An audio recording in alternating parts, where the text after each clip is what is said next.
जय हिंद जय भारत। आज का क्वेश्चन है गेहूं की खेती के लिए आवश्यक भौगोलिक दशाओं का वर्णन करें। तो चलिए इसे समझते हैं भाई साहब। आंसर इस प्रकार है, गेहूं समशीतोष्ण कटिबंधीय फसल है।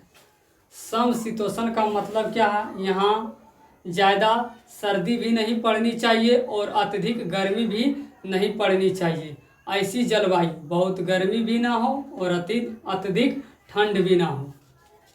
आगे देखते हैं, इसकी खेती और उत्पादन के लिए निम्नलिखित भौगोलिक दशाएं आवश्यक है। इसकी खेती के लिए जो है भौगोलिक दशाएं जो है आवश्यक निम्नलिखित है। इसमें से कि सबसे पहला कारक है तापमान। तो समझिएगा भाई साहब, इसके लिए 3 तापमान है। बोते समय 10 डिग्री सेल्सियस तापमान रहना चाहिए और इसके बढ़ते समय 15 डिग्री सेल्सियस तापमान रहना चाहिए और पकते समय 21 से 25 डिग्री सेल्सियस तापमान रहना चाहिए। ये 10 डिग्री सेल्सियस बोने समय का तापमान है, ये 15 डिग्री सेल्सियस बढ़ते समय का तापमान है और ये 21 से 25 डिग्री सेल्सियस ये पकते समय का तापमान है। बोने का समय इसका चलिए समझते हैं। नवंबर से दिसंबर महीना में इस फसल को लगा दिया जाता है।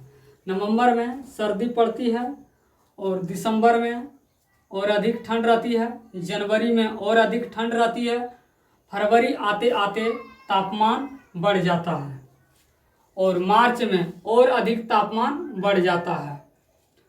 21 से 25 डिग्री सेल्सियस तापमान हो जाता है मार्च में।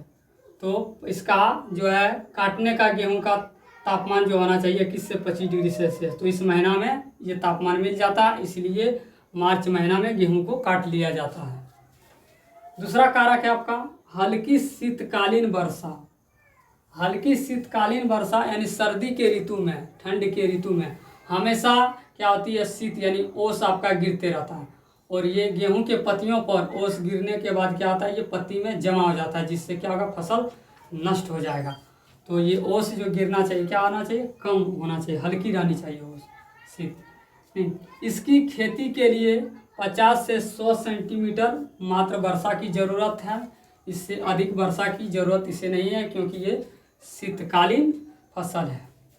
और इससे कम जब वर्षा होगा 25 से 100 सेंटीमीटर, तो वर्षा के अभाव में सिंचाई की ज़रूरत पड़ती है इस फसल को। तीसरा कारक है इसका भूमि और मिट्टी। गेहूं की खेती के लिए भूमि क्या होनी चाहिए, हल्की ढाल होनी चाहिए। कैसी होनी चाहिए भूमि, गेहूं की खेती के लिए हल्की ढाल होनी चाहिए। क्यों, ताकि वर्षा का जो पानी है खेत में जमा ना रह सके। खेत में जमा रहेगा तो खेत में जो फसल लगा उसके जड़ में पानी जमा रह जाएगा और जड़ में पानी जमा रहने से फसल क्या होगा, आपका सड़ जाएगा, नुकसान हो जाएगा। इसीलिए क्या होनी चाहिए, भूमि ढाल होनी चाहिए ताकि पानी बाहर निकल जा सके। और मिट्टी जो होनी चाहिए कैसी होनी चाहिए, गेहूं की खेती के लिए दोमट मिट्टी। क्यों, क्योंकि इस खेती के लिए इस मिट्टी को आदर्श मिट्टी माना जाता है, अच्छी मिट्टी मानी जाती है, उत्तम मिट्टी मानी जाती है।